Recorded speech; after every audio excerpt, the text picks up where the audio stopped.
It's the Daily Dog. Hello, everybody. Welcome back to the Daily Doug. I am so pleased that you're with us today because it is a momentous occasion for me. It is the 20th episode of the Daily Doug, and I'm glad that you're here today. We are going to go back to the beginning, as it were. I am going to tell you the story of my very first publication and my very first piece. Really, and they're the same piece. It's also my most well-known piece. I am a choral composer. I have been for 20 years now. And this piece that we're talking about is my setting of Ave Maria. It is published by Hal Leonard, and this is an interesting story.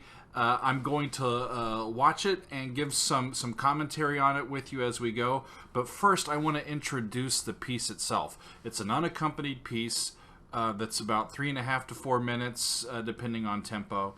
And I wrote it when I was an undergraduate at the University of Nebraska at Omaha. I was a naive kid getting into music. I wasn't really into poetry. I wasn't really worldly just yet, but I knew that I wanted to write choral music because it spoke to me so profoundly.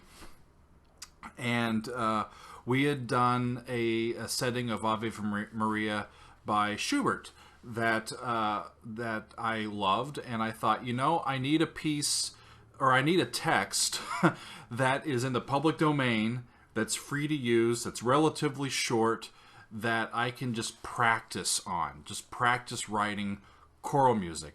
And I ended up writing on this for a whole year with drastically different drafts and everything. I actually have a printed copy of an original version of this that is completely different than the version that everybody knows. But I ended up finishing this in the year 2000, or actually I think it was the year 1999, and we put it it was my senior year of college, the 99 into 2000 season, academic season, and we ended up putting it in our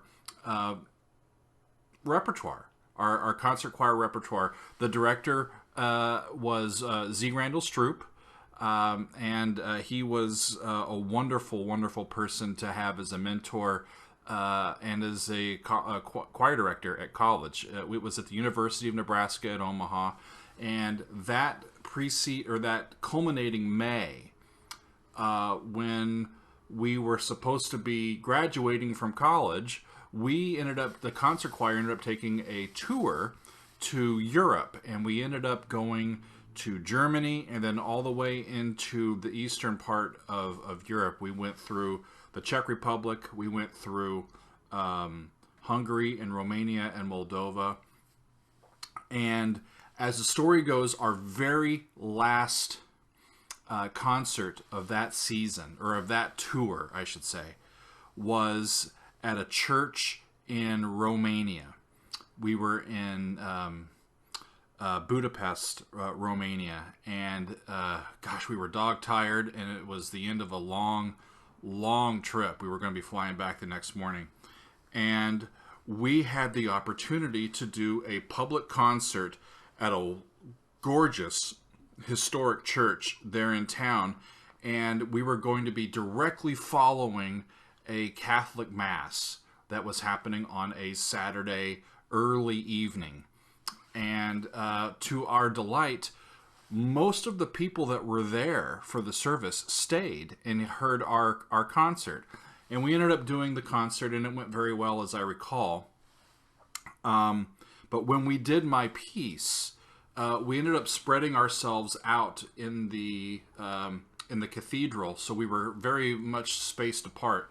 And I've seen a lot of choirs do that with this particular piece, and I think it works very well. But it flowed with the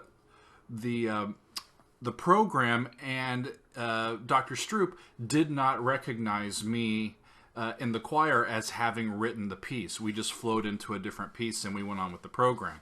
So after the concert was over, there was a lady who came up to Dr. Stroop, and American, and she had gone to the University of Nebraska at Omaha, and was interested in seeing her alumni, or her the choir from the college where she went to school. She was interested to see us perform, and she said, you guys did this piece, this Ave Maria. I don't know that setting. I've never seen that before. How did you find that? Or who is this guy? And Dr. Stroop kind of reaches over and says, here he is. and to my amazement, this lady thought that it was like a Renaissance composer. She had no idea that it was it was written by a contemporary composer, much less one so young at the time. And I gave her a copy of it and said, thanks for coming. And I ended up, not knowing what was going to happen after that. I had been trying to get that piece published for the entire year, writing to publishers, sending it in, and as it goes, you send in a piece to a publisher, and they wait like 3 months, and then they write you saying, thank you for submitting your piece. We're not able to do it at this time. It doesn't fit our catalog, yada, yada, yada. Right? So come the fall, come the end of that year, I had moved to Princeton, New Jersey to pursue my master's degree at Westminster Choir College. And out of the blue, I get an email from Emily Crocker. So Emily Crocker is a wonderful composer and arranger, and she works or has worked at Hal Leonard for a number of years as one of their editors.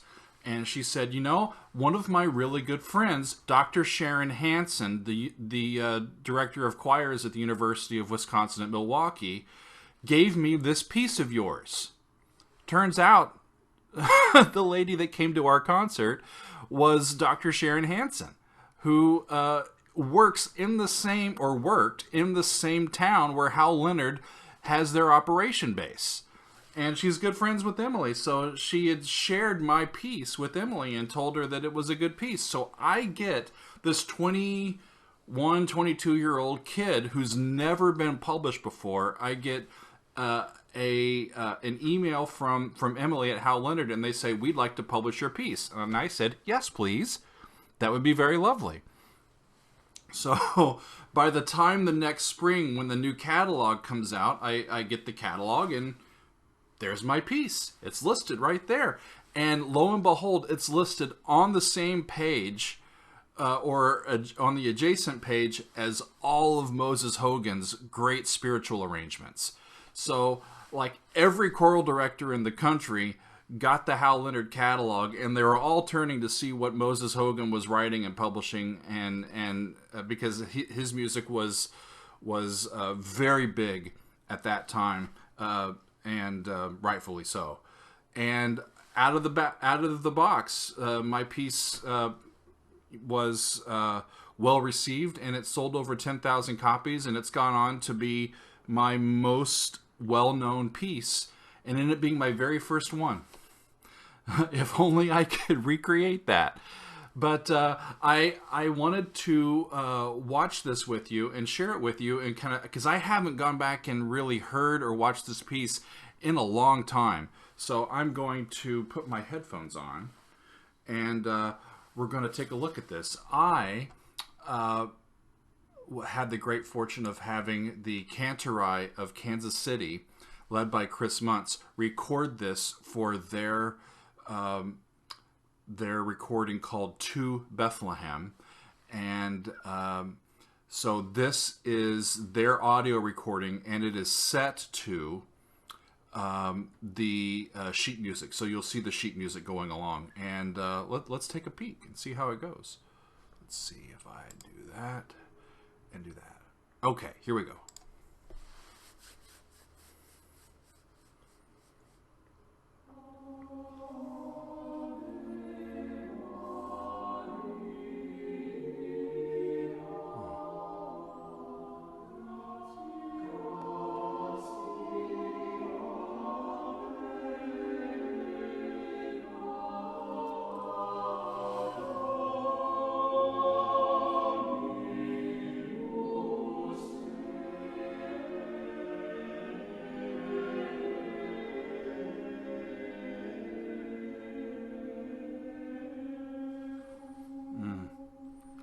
gotta stop it there.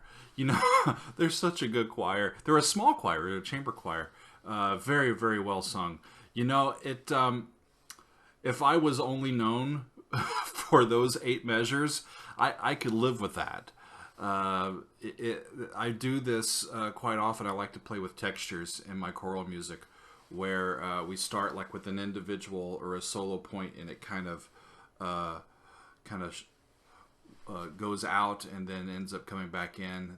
There's some sumptuous chords in there, and we wind our way back to the D flat. So that was my idea for the opening of it, to start with a single pitch, to expand on that and kind of flower out, and then kind of let the flower close, and then off we go into the rest of the piece.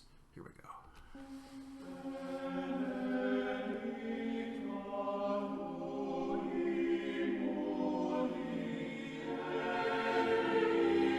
Well done, ladies. A lot of times they hit that B flat a little too hard.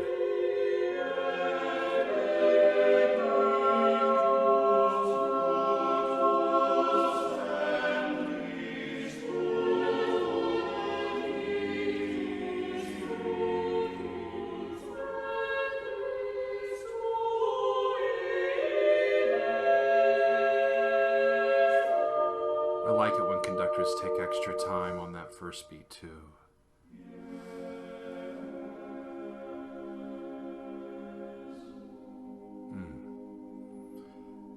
You know, I kind of patterned the form of this after the Schubert one.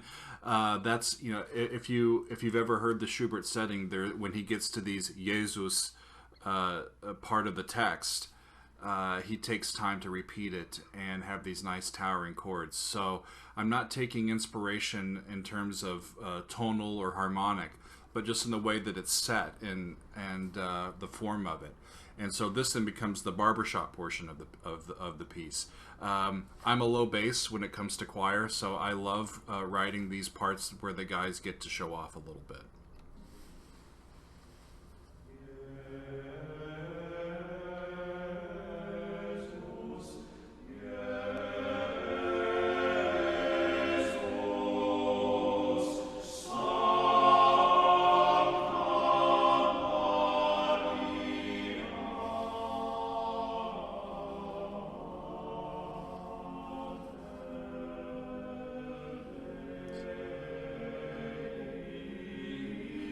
This is designed to kind of flow out, and the ladies pick up right on the top of it out of the first tenor.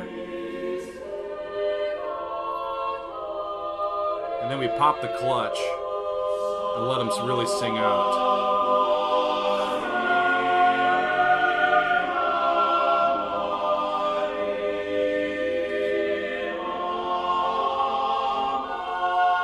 Cut the basses out and then let them come back in. And it gives it so much more power.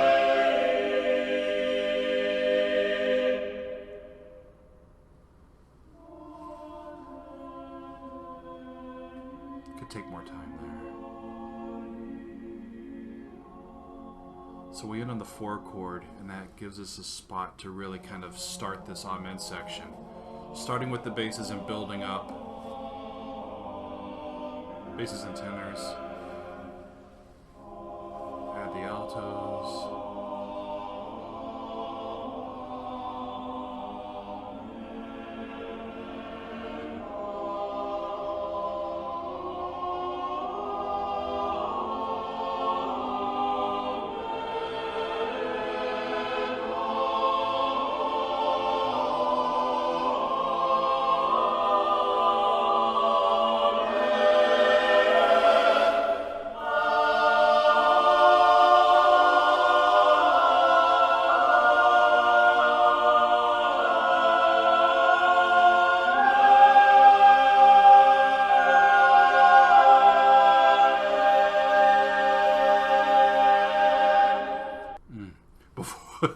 Before we hear the ending, I struggled so much with that to get that to sound right. You'll notice that there's not a lot of chromaticism through this. It's very diatonic, except for a couple of examples there in the amen section. But this is ending on like an A flat suspended chord, right? Which if I made it a real A flat triad, it would have been the 5 chord, the dominant chord in the key that this piece is in, and it just never landed right to go straight to just an A flat chord. The D flat and the E flat and those two voices that rub and keep that energy going through that final chord of that section is what ended up being the right thing, at least for me. And then we get this ending that is the hardest 3 bars that I've ever written for a bass. I think it's unbelievably difficult to do this as like a high D flat, and then all the way down to the bottom part of your range and keep the tones consistent. It's really not easy. Let's hear how they did it.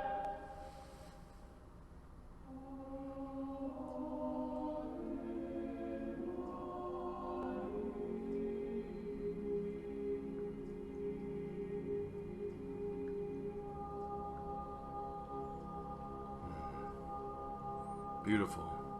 Well done, guys. Yeah, well done. Cantor Eye of KC. Nice job, all of you. Really wonderful stuff. Wonderful stuff. So that's the piece. That's my setting of Ave Maria. Many choirs that I know of around the country have done it. And it's my oldest and most well-known piece. I wrote that, gosh, over 20 years ago now. So thanks for being a part of this and being there with me to relive a little bit of this piece. I hope that you enjoy it. And until next time, we will see you back on The Daily Doug.